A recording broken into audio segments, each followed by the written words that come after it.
People who are putting their homes up for sale now in the fall of 2025 are motivated to sell.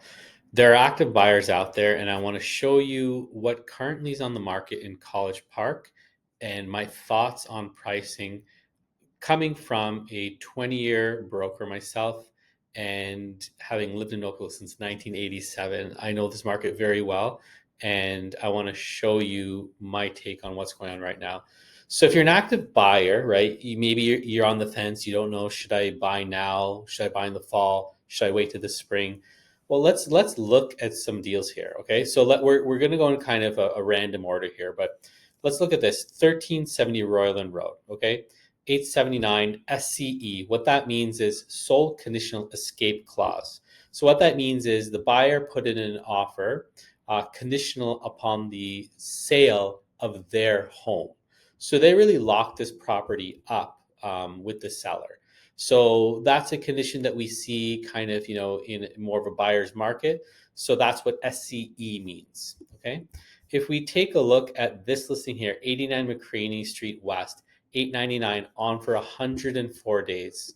If these sellers are motivated, then they're going to take something lower than the 899. Maybe they're sitting at 899. It's tough. It's tough to tell. I just sold a semi-detached in College Park in this neighborhood for 875, and there was another one on the street that I had an investor look at that ended up selling for 815, 815. So the sale price potentially can come down off this 899 if they're motivated.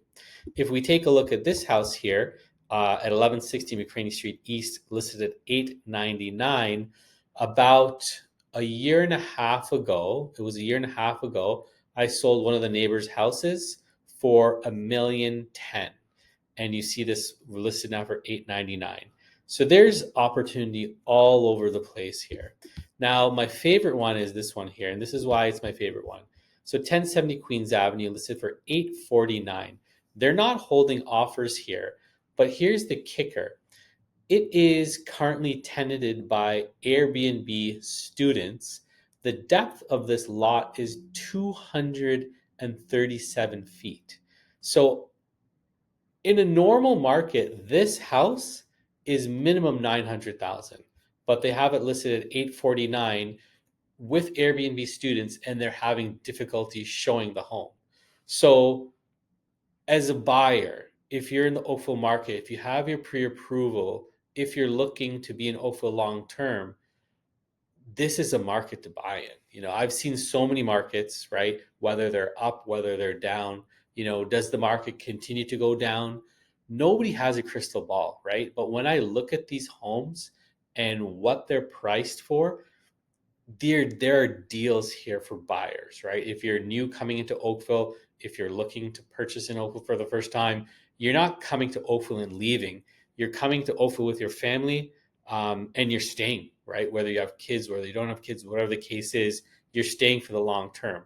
So when you look at buying into the market, this now is opportunity, right? Prices are down. It's the straight reality.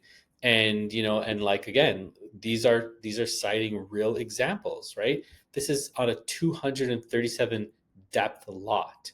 You don't get that in townhomes. 849, and they're having difficulty showing the home. So will they come down more than 849 with the right negotiation? They should. So when I look at this, I just see deals everywhere here. This one is a bit of a trick because they've listed at 899. They're holding offers. So this home, in this market, 1.15, 1.2, it'll hit likely. So this is kind of fake. They're just, getting people to kind of come in and see the home holding offers situation. But if they don't get an offer on this, that's a whole different story, right? They're going to have to reprice it. So long story short is I get asked this, very frequently talking to people who have got their mortgage pre-approval. Maybe they're getting their mortgage pre-approval. Should I buy now? Should I buy in December? Should I start looking? Should I start looking now? 100%, right? Like nobody knows what the future holds. What I do know is being in the grassroots and talking to people every day, there are a lot of sellers holding off to list until the spring, and there are a lot of buyers with a lot of like indecision. So what does that do to the market, entering 2026? If there's more competition for buyers, because again, talking to people every day, you have a lot of people that are like waiting till 2026, waiting till 2026, waiting till 2026. So if there's more buyers going into the market, in early 2026, naturally there's more competition. And in this market now that we're in, whatever seller is listing, they need to sell, right? Because there are a lot of sellers that are sitting on the sidelines. Again, I talk to sellers every day, and people who don't need to sell are waiting, right? They're waiting for the market to go up. So, long story short, opportunity everywhere. If you have any questions, just reach out. Happy to answer anything for you. Okay. Have a great day. We'll talk to you soon. Bye for now.